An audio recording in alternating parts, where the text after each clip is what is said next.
दोस्तों ये घटना मेरे दोस्त के साथ घटी हुई है जो कि मैं आज आपके साथ शेयर करने वाला हूँ। दोस्तों मेरा दोस्त बहुत ही गरीब था। उसके पिताजी एक किसान थे। चूंकि उसके पास ज़्यादा ज़मीन भी नहीं थी और ज़्यादा पैसा ना होने के कारण उसका घर कवेलू का हुआ करता था। वो झोपड़ी में रहा करता था और गर्मियों के मौसम में तो गर्मियाँ जैसे कि उसकी जान ही ले लेती थी। उसे गर्मी में बिल्कुल भी सोना नहीं होता था। वो रोज जब भी छत पर लोगों को सोता हुआ देखता तो कहता था कि काश मेरा भी एक घर होता। लेकिन दोस्तों उसने एक दिन मुझसे रिक्वेस्ट की कि यार भाई सुन, तुम लोग तो अब शहर चले गए हो, क्यों ना आज तुम्हारे छत पर मैं जाकर सो जाऊँ। जिस पर मैंने उससे कहा अरे भाई अब इसमें क्या पूछना है, तो कुछ जाना है तो जाकर सो जाना।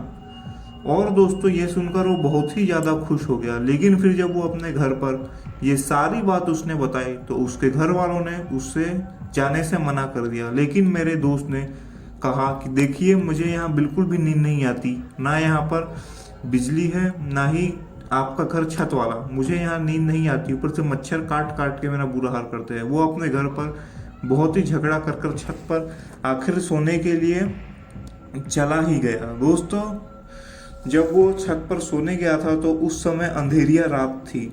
मतलब कि उस समय अंधेरी का माहौल था, पूरी तरफ सन्नाटा छाया हुआ था और हवाएं काफ़ी अच्छी चल रही थी। लेकिन दोस्तों जैसे जैसे समय बीतता जा रहा था रात उतनी ही गहरी होती जा ही रही थी।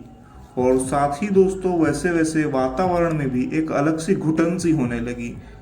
लगभग रात के 12 बजे उसे नींद आई और फिर जब वो 12 बजे सोया ही था तो उसके ठीक 1 घंटे बाद रात के 1 बजे उसकी हल्की सी आंख खुली और उसने देखा कि उसके पैर के पास एक कुत्ता बैठा हुआ है।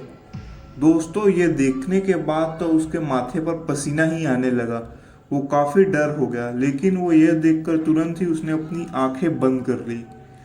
और फिर जैसे तैसे उसी डर के साए में उसे फिर से दोबारा नींद आ गई। कुछ देर बाद उसकी लेकिन आंख फिर से खुल गई और फिर जब उसकी आंख खुली तो उसने अपने राइट साइड में देखा कि किसी के वहाँ से हंसने की आवाज़ें आ रही थी और वो आवाज़ काफ़ी ज़्यादा डरावनी थी।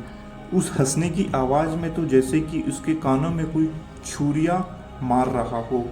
फिर मेरे दोस्त ने बारीक में हिसाब से अपने राइट साइड की ओर देखा तो उसने वहाँ पर देखा कि वहाँ पर अब एक कुत्ता बैठा हुआ है जिसका मुंह आधा जला हुआ है।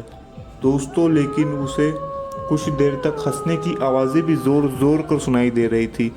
और दोस्तों उसे अभी भी वो हंसने की आवाज़ें आ ही रही थी और वो कुत्ता काफ़ी ज़ोरों ज़ोरों से हांफे जा रहा था और उसका आधा मुंह जला हुआ था और वो अपनी बड़ी बड़ी खतरनाक काली आंखों से मुझे ही घूरे जा रहा था।